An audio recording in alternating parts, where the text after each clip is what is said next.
In my experience growing up in Christianity, the subject of slavery in the Bible was rarely mentioned, and if it was easily dismissed. Most Christians never give it much thought, and some aren't even aware the subject is in the Bible, outside of Moses freeing the Hebrew slaves in Egypt. In general, there is a perception among most Christians I knew that, while God did some strange things in the Old Testament, at the end of the day, God is God, and His ways are not our ways. He knows best, and what He does is best for that time and place. Who are we to question the Creator of the universe?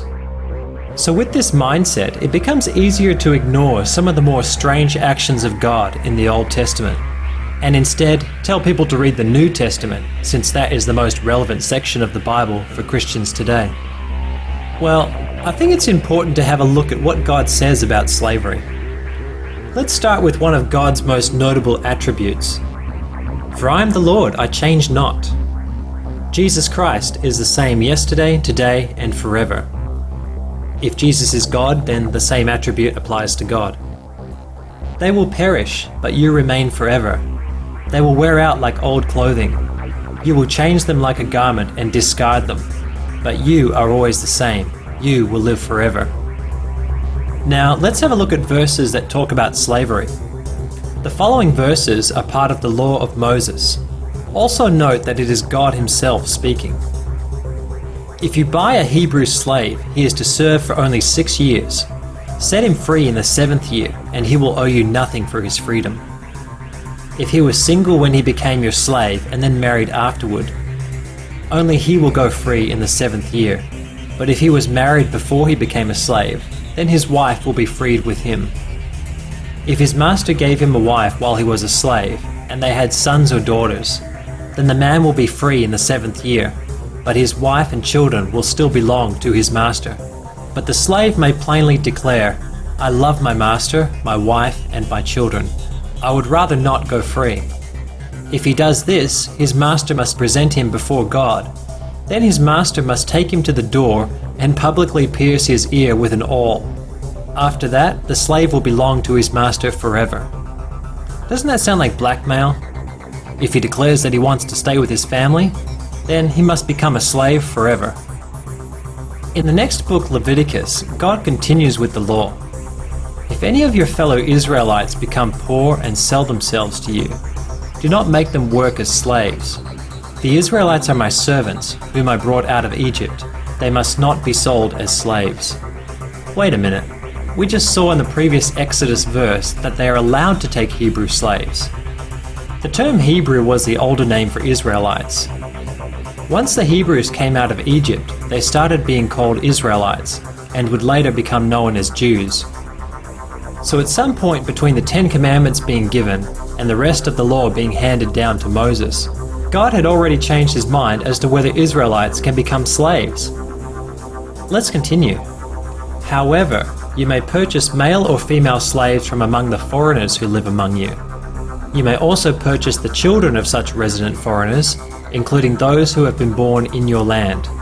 You may treat them as your property, passing them on to your children as a permanent inheritance. You may treat your slaves like this, but the people of Israel, your relatives, must never be treated this way.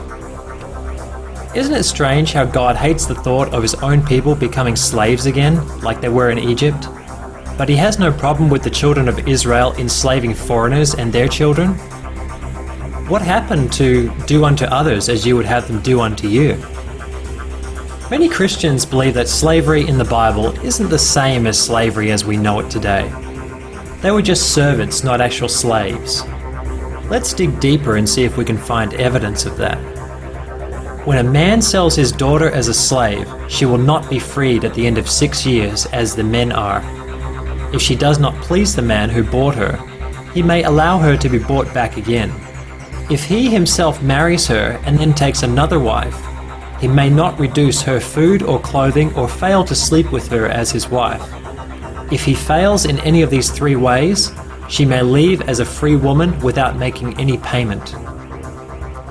Okay, as a slave, not only is she bound to her owner by a contract, but because she is a woman, she cannot go free after 6 years. Only male slaves are released after 6 years. Furthermore, God endorses polygamy. What else does God say? When a man strikes his male or female slave with a rod so hard that the slave dies under his hand, he shall be punished. If, however, the slave survives for a day or two, he is not to be punished, since the slave is his own property. Let's sum up what we've learned so far. God gives Israelites the permission to keep slaves. God first said it's okay to keep Hebrew slaves, then changed his mind and says to keep non-Israelite slaves only. God specifically endorses child slavery. God has no problem with polygamy. Slaves would have to make payment for their freedom. Male slaves are bound to their owner by contract for 6 years. God discriminates against female slaves.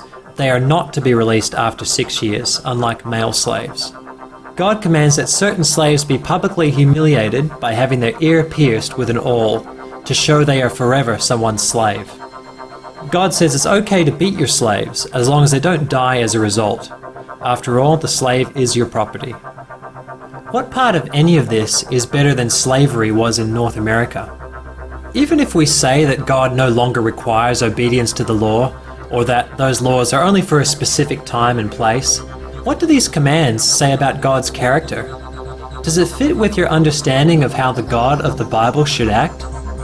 Would Jesus say that child slavery is okay? If Jesus came to earth at that time, would he beat his slave within an inch of their life, just like his heavenly Father said he could? Would Jesus advise men that it's okay to have 2 or more wives? Just make sure you keep having sex with your previous slave wives? I thought I was done going through the relevant Old Testament verses, but later on in Deuteronomy I find this verse. If any of your people, Hebrew men or women, sell themselves to you and serve you 6 years, in the 7th year you must let them go free. And when you release them, do not send them away empty-handed. Supply them liberally from your flock, your threshing floor, and your winepress. Give to them as the Lord your God has blessed you.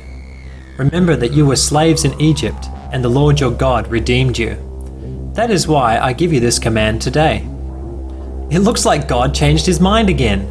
Now the women can be freed after 6 years, and not only that, but their owners are to give them all sorts of goods and send them on their way.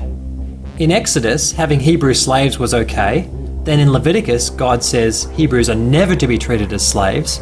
But now in Deuteronomy, God says it's all good again and tells the slave owners to shower them with gifts because God feels bad about their slavery in Egypt. What is that, a guilt offering? If God feels so bad about it, why not just ban Hebrew slavery like he did back in Leviticus? See you in part 2.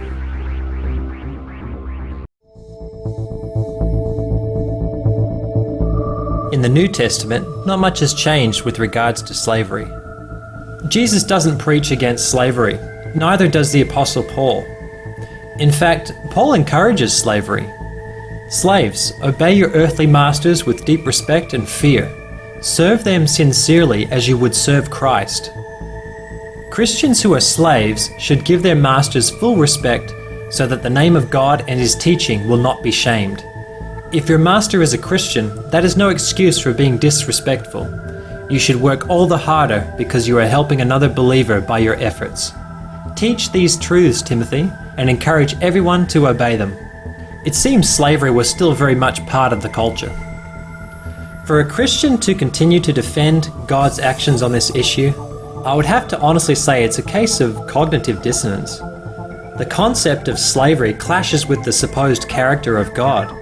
So many Christians push it to the back of their mind and try to explain it with reasons such as, it wasn't truly slavery as we know it, I'm not a scholar so I don't know the whole cultural context, and God's ways are not our ways, we shouldn't question him.